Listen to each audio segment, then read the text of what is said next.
Super Mario Odyssey is a different kind of Mario game. Even its story is kind of unusual for the franchise. Instead of just kidnapping Princess Peach, Bowser plans to marry her this time. And instead of traveling through the Mushroom Kingdom to save Peach, Mario teams up with a new ally to visit various kingdoms all around the world in order to stop Bowser and his evil bunny wedding planners. The kingdoms and their incredible level design are the real stars of the game. The levels may not seem too impressive at first, but they are crammed with dozens and dozens of collectibles, secrets, new gameplay mechanics, and crazy new ideas that will keep surprising you until the very end. To traverse these levels, Mario can rely on his classic repertoire of jumping and running actions. Mario's new ally Cappy adds a whole other dimension to Mario's moveset. Not only can he be used as a projectile and as an additional platform/shortcut in Mario's jumping mix, but he can also be used to possess various creatures and objects. Each possession grants Mario special abilities to either defeat enemies or to reach previously unreachable areas. Most of the possessable creatures are a great addition to the already diverse gameplay mechanics, and their unusual controls and powers force you to think outside the box.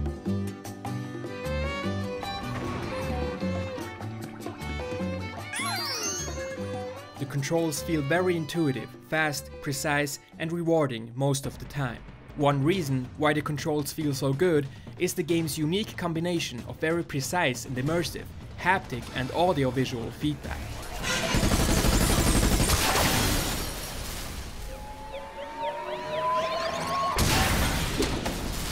Seeing, hearing, and feeling Mario's jumps and attacks, or moving objects in the environment feels amazing and very satisfying.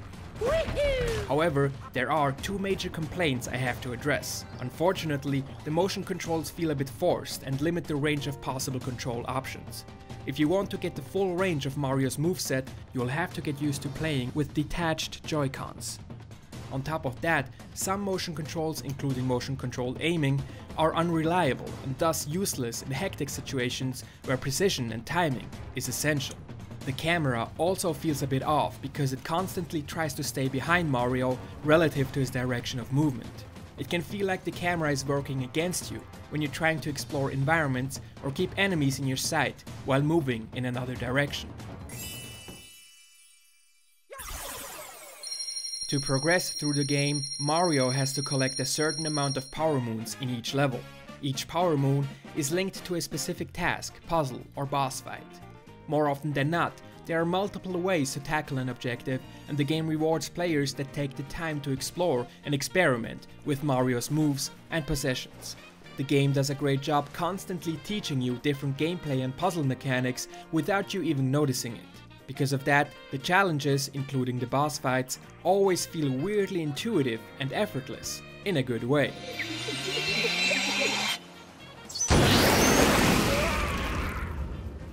In addition to the power moons, Mario can collect gold coins and special purple coins that can only be spent in the level they were found. With these coins, Mario can purchase costumes and decorative items for his aircraft.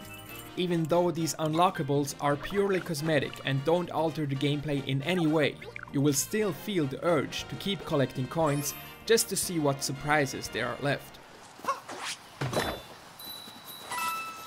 It's amazing how many collectibles and tasks are crammed into the levels.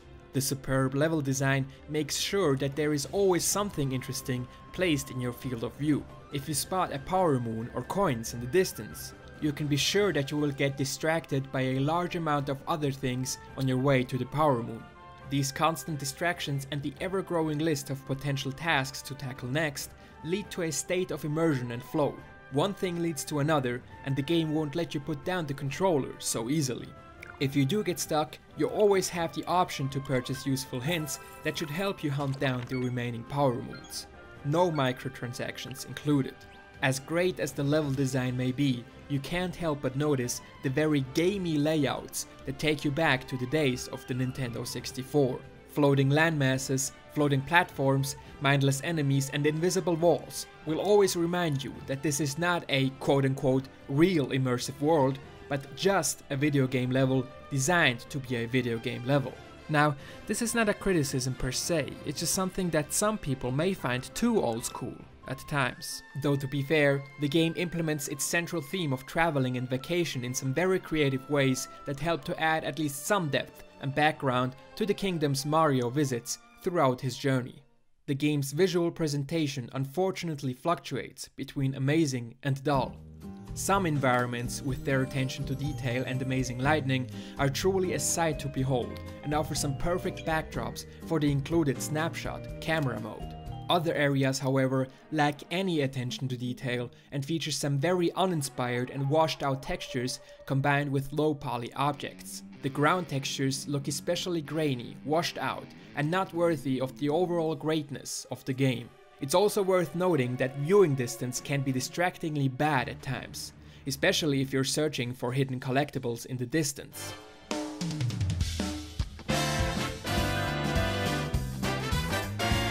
The soundtrack and the sound effects, on the other hand, are, without an exception, amazing.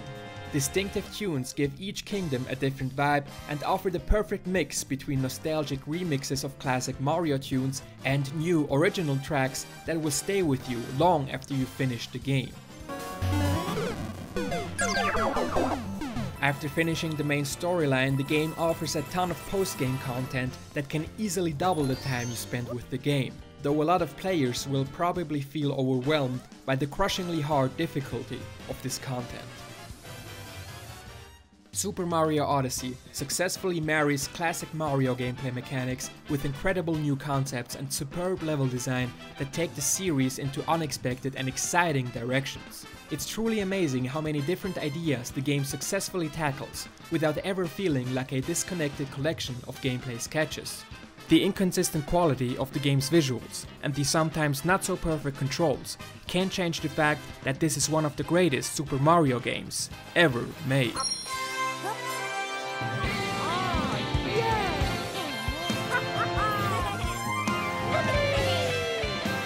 Woohoo!